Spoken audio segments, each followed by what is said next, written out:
Hi అండి. ఈరోజు నేను నేరేడు పళ్ళతో జామ్ చేశానండి. చాలా బాగా వచ్చిందండి. అలాగే ఫస్ట్ నేరేడు పళ్ళు తీసుకొని అందులో 2 టైమ్స్ వాష్ చేసాం. అందులో అందరూ మర్చిపోయేది ఏంటంటే కొంచెం ఉప్పు యాడ్ చేసుకుంటే మనకి గొంతు నొప్పి అది ఉండదండి. ఇందులో చాలా పోషకాహారాలు విలువలు గల పోషకాహారాలు ఎక్కువ ఉంటాయండి ఈ నేరేడు పళ్ళలోనే. మన నేరేడు పండే కదండి, చీప్గా తీయకూడదు.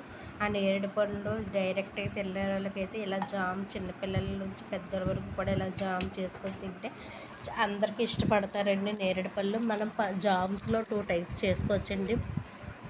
ఒకటి పంచదార జాము, బెల్లం జాము, ఈ 2 కూడా చేసుకోవచ్చండి. నేనైతే ఇక్కడ షుగర్ జామే చేశానండి. కానీ ఇది కలపడానికి కొంచెం టైం పట్టిందండి. టేస్ట్ అయితే చాలా బాగా వచ్చిందండి. మనం షుగర్ యాడ్ చేస్తాం కాబట్టి ఏ నేరేడు పండు తీసుకున్నా మనకి చిన్న వగరు వస్తుందండి. ఆ వగరు లేకుండా ఉంటుందండి పంచదార యాడ్ చేయడం వల్ల.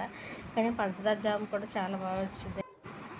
అలాగే నా వీడియోస్ నచ్చినట్టయితే లైక్ చేయండి. మరిన్ని వీడియోస్ కోసం